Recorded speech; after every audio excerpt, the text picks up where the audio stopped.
സൂറത്തുൽ മുൽക്ക് നമ്മളൊക്കെ പതിവായി ചെല്ലുന്നവരാണ്. സൂറത്തുൽ മുൽക്ക് എല്ലാ രാത്രിയിലും ഉറങ്ങുന്നതിന് മുമ്പ് ചെല്ലിയാലുള്ള നേട്ടങ്ങളൊക്കെ നമ്മൾ ഹദീസുകളിലൂടെ ധാരാളം പഠിച്ചതാണ്. നമ്മുടെ ഈ വീഡിയോകളിലൂടെ തന്നെ നമ്മൾ പറഞ്ഞിട്ടുമുണ്ട്.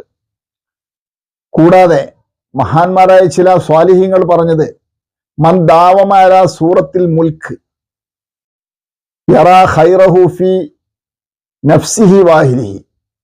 സൂറത്തുൽ മുൽക്ക് പാരായണം ഒരാൾ പതിവാക്കിയാൽ അതിൻ്റെ പുണ്യം അദ്ദേഹത്തിന്റെ സ്വന്തം ശരീരത്തിലും കുടുംബത്തിലുമൊക്കെ അദ്ദേഹത്തിന് അറിയാൻ കഴിയുമെന്നാണ്. പ്രത്യേകിച്ച് സൂറത്തുൽ മുൽക്കിന്റെ 14-ാമത്തെ ആയത്ത് അലാ യഅലമു മൻ ഖലഖ വഹുവൽ ലത്തീഫുൽ ഖബീർ, ഈ ആയത്ത് വളരെ കൂടുതലായി പതിവാക്കുന്നത് വളരെ നല്ലതാണ്.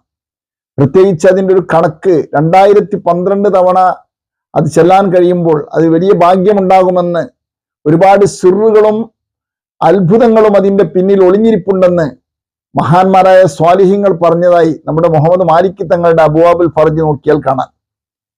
വലിയ ബറക്കത്തുള്ള ഒരു സൂറത്താണ്. പതിവാക്കാൻ വേണ്ടി ശ്രമിക്കുക. പ്രത്യേകിച്ച് ഈ ആയത്ത് നോട്ട് ചെയ്യുക. അള്ളാഹു സഹായിക്കുമാറാകട്ടെ.